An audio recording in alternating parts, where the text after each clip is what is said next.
Minneapolis, Minnesota, Rick, independent caller.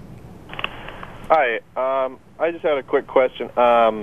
With Obama and the administration's as such seeming environmentalists, and with the 6-month moratorium on deep water drilling, I was curious about a point I had heard that there was a $2 billion loan given to Petrobras or something like that, and apparently they dig much deeper. I was wondering if there were any holes in that claim and what Tucker's opinion on that might be. Yes, I think it's funny you mentioned it. This is a story that we've been working on for the past 2 days.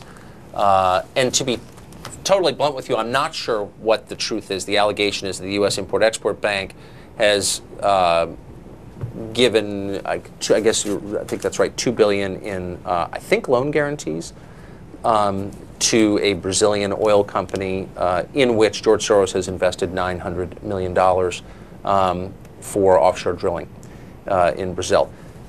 I think the parameters, as I just outlined them, of that story are correct. It's the details that we have not yet filled in. Why would that be?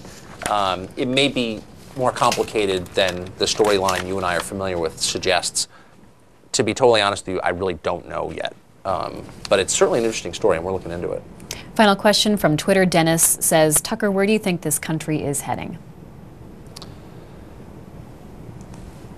You know, I don't know. I mean, I thought Hillary Clinton was going to be the Democratic nominee, so don't look to me for, prognostication. But because I'm often wrong, there certainly is a feeling that things are really off track, more off track than any time in my conscious lifetime, anyway. And debt is clearly the problem. I mean, in 2 years, the national debt will be 100% of GDP, and that's unsustainable. That's not a real country at that point. That's not sustainable. You can't have that. That's third world. And so clearly there are going to have to be radical adjustments. There aren't enough rich people in this country to pay down the debt to the extent it needs to be paid down. So we're going to have to trim back, it seems to me, our expenditures. And that means cutting entitlements. Social Security and particularly Medicare need to be dealt with. I think the basic assumptions of American life, which are the assumptions of increasingly of socialism, that the government will be there for you and take care of you, are going to be re-examined pretty soon. I hope so. And the one other thing I would say is the trend in the last 30 years in this country has been away from risk. Risk is bad. Anything that is even slightly dangerous is terrifying. Smoking, seesaws, anything that could hurt you is really, really bad. And the result is the country has gotten a grayer and less interesting, because the flip side of risk is, of course, joy.